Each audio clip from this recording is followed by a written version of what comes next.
Perkenalkan, saya Andika Ramaputra, peserta Latsar CPNS 2025 dari LKPP, gelombang 2 kelas A6.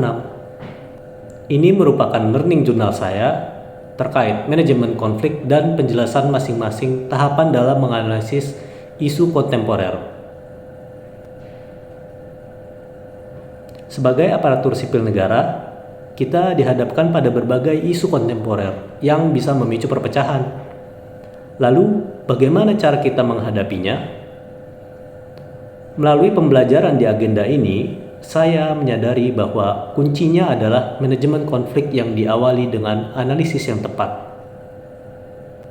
Hal ini sangat relevan dengan nilai-nilai dari modul 1. Di dalam wawasan kebangsaan, kita diajarkan untuk menjaga persatuan bangsa berdasarkan Pancasila dan Bhinneka Tunggal Ika.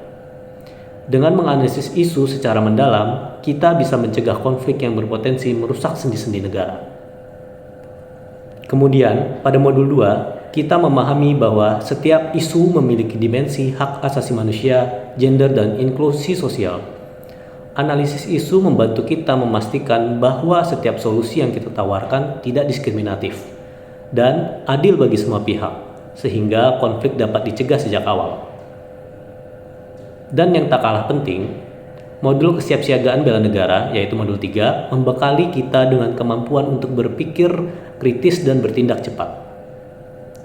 Kesiapsiagaan ini bukan hanya dalam bentuk fisik, tetapi juga kesiapan mental untuk mengidentifikasi dan menyelesaikan masalah sebelum membesar menjadi konflik. Lalu bagaimana tahapan menganalisisnya? Ada 3 tahapan. 3 tahapan utama yang dapat kita gunakan. Yang pertama, kita harus menentukan isu mana yang layak dibahas dengan analisis APKL. Kita pastikan isu itu aktual, problematik, kehalayakan, dan layak untuk dicarikan solusinya. Selanjutnya, kita gunakan analisis fishbone untuk mencari akar masalahnya. Tujuannya agar kita tidak hanya menyelesaikan gejala, tapi benar-benar menyentuh penyebab utamanya. Dan terakhir, kita tentukan prioritas isu mana yang harus diselesaikan lebih dahulu dengan analisis USG yang menilai urgency, seriousness, dan growth dari isu tersebut.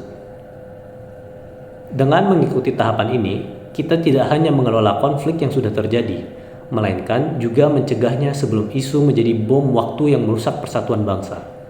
Bagi saya, ini adalah wujud nyata dari bela negara. Sekian, terima kasih.